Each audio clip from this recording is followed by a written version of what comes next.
Woo! We have a new series starting. Another new series? You've already got a series going over there in the background. Well, yeah, that series. That's going to be fun, isn't it?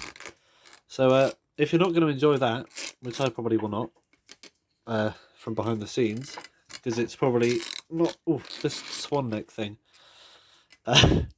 Yeah. Well, today I have something else to show you, and that is a good old fashioned Westclox video. A good old fashioned Westclox service video.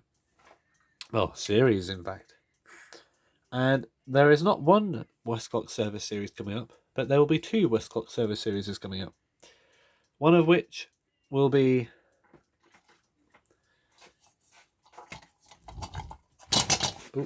Well, this, which is probably one of the worst looking Westcloxes you've ever seen in your life.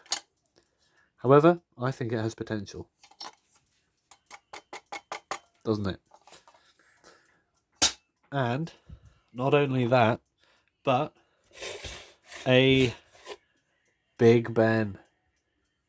You're probably thinking, is that a Style 9? Why on earth would you want to work on a Style 9? It's not a Style 9. It's Style 8. This is a very late Style 8. And I got it specifically because I wanted to compare it to an original Style 8. And yeah, Styles, Westclox, the thing Westclox collectors do, is they give things with style names.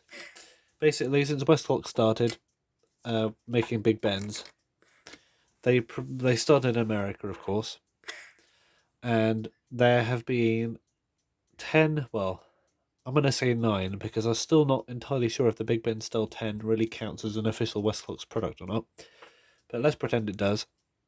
There have been 10 variations of an alarm clock called Big Ben since 1908, I think.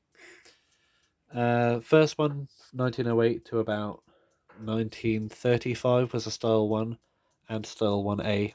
They look very similar, so they've gone under the same bracket. Style 2 was a Style 1 with a base on it. Basically a Style 1 with a base on it. I think that's pretty much all there is to say about it. Style 3 had a new movement called the chime alarm. And Style 4 brought back the original, as well as issuing the chime alarm at the same time. Same with the 5, different look. 6 looked similar to the 5 with a different base. And they slowly got more modern looking over time, just to keep up with the trends.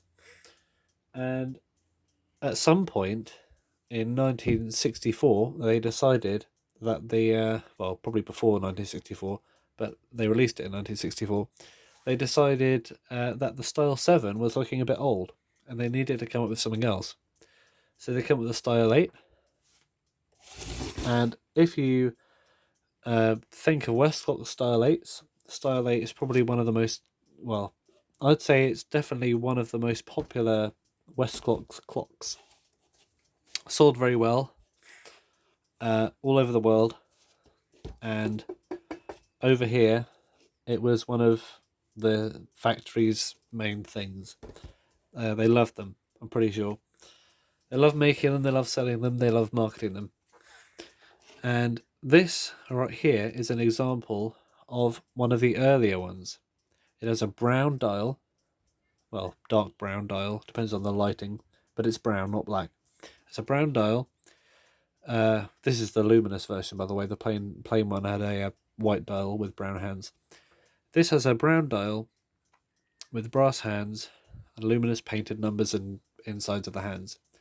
This is a repeater, which means that every few seconds, when the alarm is on, it stops the alarm, and then it comes back on again afterwards, which prolongs the alarm's ringing time overall, but also it can help you wake up if you get used to a continuous alarm. It has a die-cast base with Australia written on it for some reason. There was a factory in Australia, a Westclox factory, but I don't know if they made Style 8 Big Bens or not. I haven't seen a Big Ben made in Australia, but maybe they were. I don't know, maybe that's where the bases were made.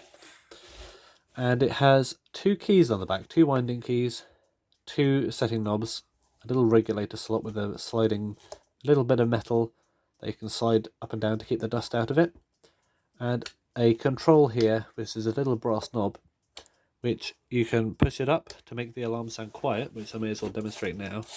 This is to wind up the time, because if you can't really use the alarm if the time's not running, because of the repeater function, which you can't turn off on these ones. And this should make a ringing noise. I don't know if it's not. By setting the alarm to the time it rings, these usually have a black button on top. Sometimes the baby Bens made here had a little push button on the back, but the big Bens made here usually had the black button on the top, which I prefer. And hopefully I can get it to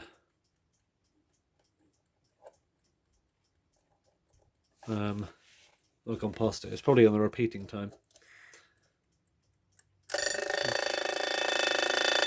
That's what it sounds like with the bit of felt down, but with a bit of felt up, it sounds much more shrill.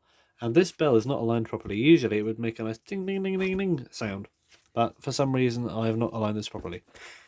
So that's the original Style 8 made in this country.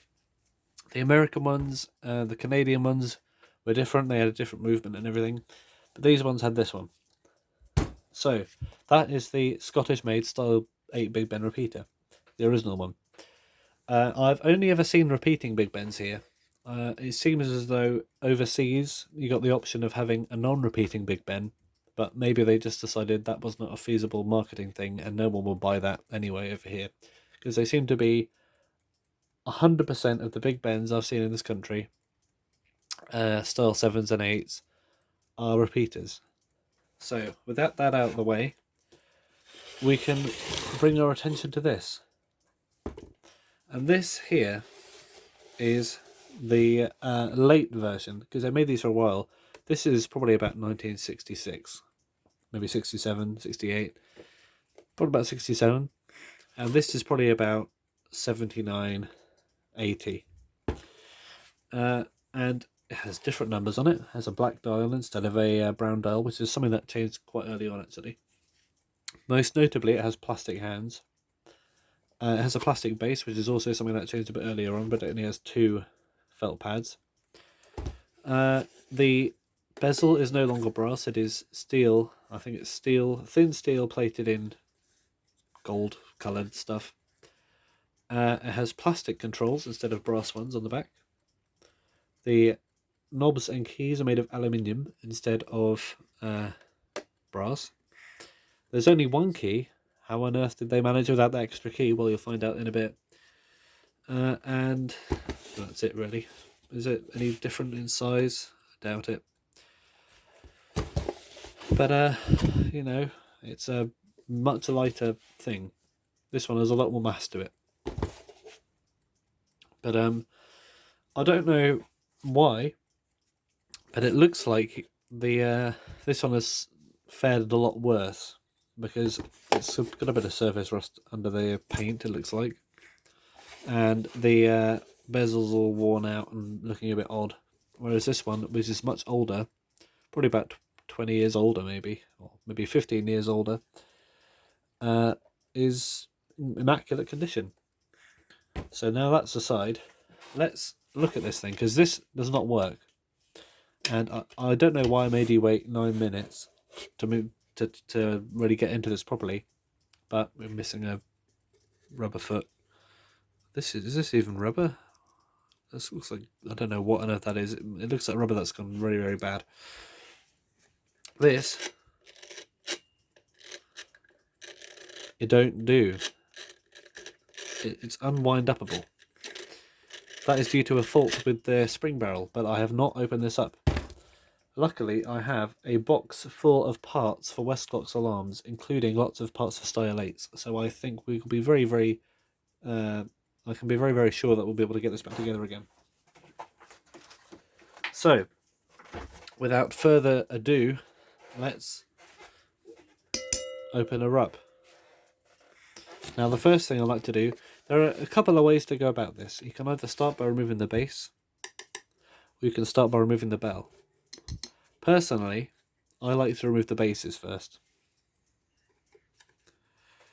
So using a flat-bladed screwdriver, remove these screws, and yeah, by unscrewing these screws you can feel there's a bit of sponginess going on inside here, and I'll show you why that is, because the exterior is not the only thing that had a few changes.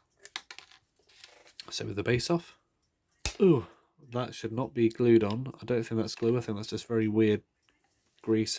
Look at that, all that dirt. That was unpleasant. It's very sticky. I think it's oil. It must have been drenched in oil. But you can see the screw holes, they're plastic in there. And after this I will quickly off camera disassemble my other Big Ben. But you can pull this knob out. Usually you can pull it out. If not, let's try and take this key off actually to get the bell off. Now this usually winds up clockwise, so let's try and turn the key anti-clockwise to take the bell off. The key off. However, there's some difficulty because the spring just turns around. That's an unusual error. Right. Yeah, that's really the next step. But I've not had this issue before ever. Let's try and... oh, I can feel it. I think it's undoing. Just doesn't want to do it very well. Yeah, I'm pulling very hard whilst I'm doing it, and I think it is coming off. Yeah. Ooh, I just pulled on that very hard. So we can remove these three, I think, and someone paid £9.99 for this, it looks like it. I would never pay £9.99 for a late style 8. Well, depends on the late style 8, I suppose. If it was made of solid ivory, then I might, but I don't think this one is. I don't know why I said ivory either. Don't worry, I'm not an elephant killer or whatever.